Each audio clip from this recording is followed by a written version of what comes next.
a haircut you gave yourself with a vacuum cleaner, a spray that painted hair onto a bald spot, a machine that scrambled an egg without ever cracking the shell. Back when the only way to order was to call the number on your screen, television sold America gadgets so strange and so oddly specific that we grabbed the phone anyway. A few actually worked. Most were pure ridiculous. But all across the country we bought them by the millions. These are the weird TV products that ended up in almost every home. The Flowbee looked like somebody hooked a pair of clippers straight to the family vacuum. And that is basically what it was. You pressed it against your head, flipped on the suction, and the machine pulled your hair up into the blades while it roared like a jet in the bathroom. Some of us got a decent cut. Some of us got yanked half bald and swore never again. And here's the part nobody believes. George Clooney still says he trims his own hair with one, decades later, and he is not joking. Clap on, clap off, clap on, clap off, the clapper. 2 little words and a jingle that still lives rent-free in your head all these years later. The clapper plugged into the wall, and suddenly you could turn a lamp on and off without ever leaving the couch. It felt like the future had arrived in the living room. Of course, the future had a mind of its own. The dog barked, and the lights came on. Somebody coughed, and they went off. And during a loud argument, the whole room could flicker like a rave until you finally gave up and pulled the plug. GLH stood for great-looking hair, and it came from Ron Popeil, the same salesman behind half the products on this list. The idea was almost too bold to believe. You tilted your head, sprayed it right onto your bald spot, and just like that, your thinning hair looked full again. Under bright studio lights, it honestly worked, and the infomercials loved to prove it right on Popeil's own head. Real life was less forgiving. A little rain, a little sweat, or somebody looking too closely, and the whole illusion started running down your forehead.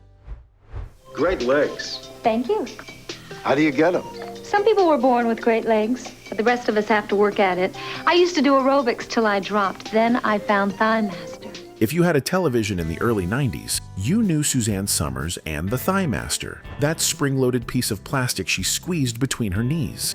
Every woman wanted one because the pitch was simple. 15 minutes on the couch and you would firm up those thighs without ever touching a gym. Sales climbed to over $300 million, and Summers made more off that piece of plastic than she ever did acting. And then, like so many of these things, it got shoved in a closet and forgotten within a year. Mr. Microphone was a cheap wireless mic that broadcast your voice over any nearby FM radio, so a kid could stand in the yard, talk into it, and hear himself come out of the car radio parked in the driveway. It felt like magic in 1978, and the commercial gave us a line nobody could shake. Some guy leaning out of a convertible calling out, "Hey, good looking, we'll be back to pick you up later." Corny as it was, that line still lives in a lot of our heads to this day. Chia. Chia Pets, the pottery that grows. If you just heard that jingle in your head, congratulations, you were there. The Chia Pet showed up at the end of the 70s and absolutely took over the 80s. A little terracotta figure that you smeared with wet seeds, set on the windowsill, and watered every day like a proud parent waiting for it to sprout a green coat of hair. Sometimes it grew in thick and lush. More often, one side came in patchy, while the other stayed bald. But nobody really cared. They cost around $20, which felt like real money for a clay animal.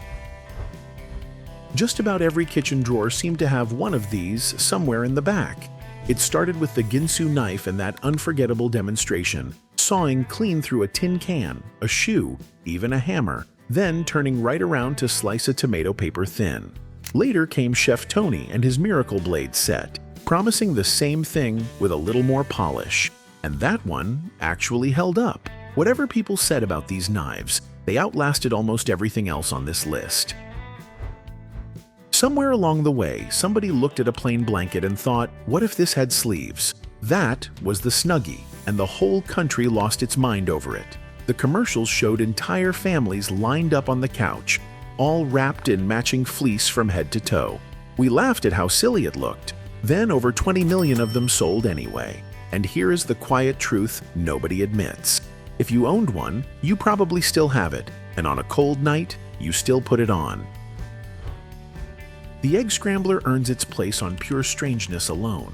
Ronco rolled it out in the mid-1970s, a little device that scrambled your egg while it was still inside the shell.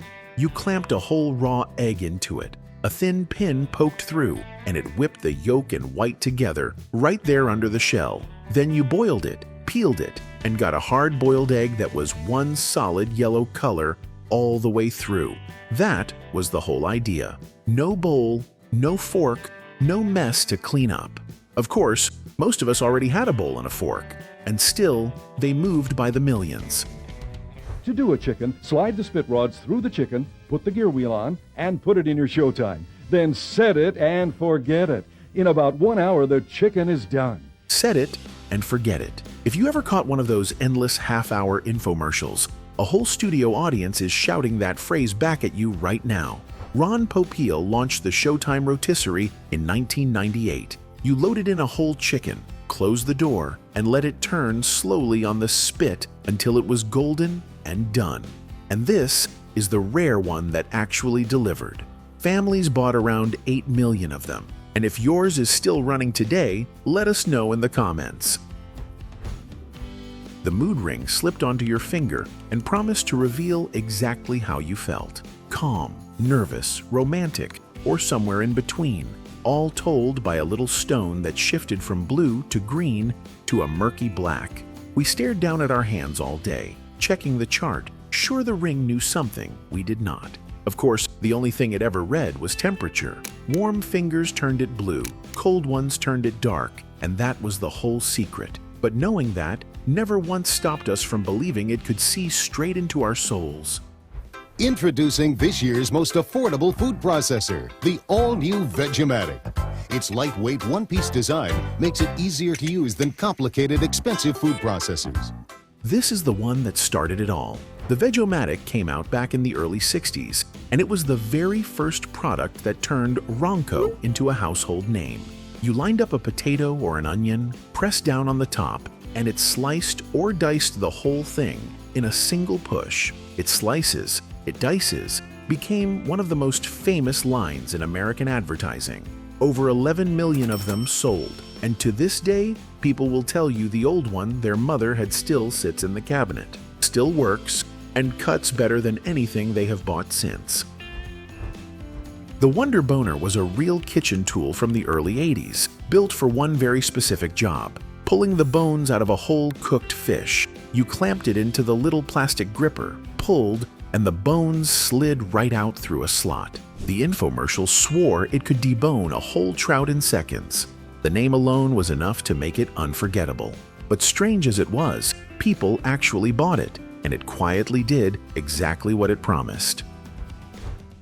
Over 2 million fishermen own one. Popeil's famous Pocket Fisherman, compact enough to fit glove compartment or your pocket. It's rod, reel, line, bobber, hook, the whole thing. Long before all the cooking gadgets, Ron Popeil's father dreamed up the Pocket Fisherman, a whole fishing rod and reel folded down into something the size of a paperback book.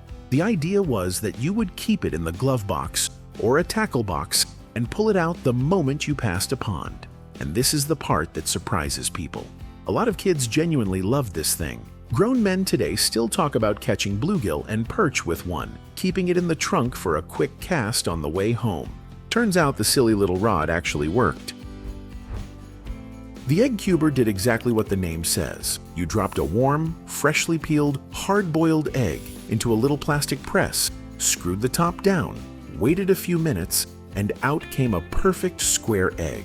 The pitch was that a cube would not roll off your plate and would stack neatly in the fridge. That was it. That was the entire reason. Nobody on Earth had ever lost sleep over a round egg, and yet the things sold anyway. If you want proof that we would buy absolutely anything off the television back then, this little plastic box is it. That was the magic of late-night television. Half of this stuff was useless, overpriced, or just plain ridiculous, and we bought it anyway.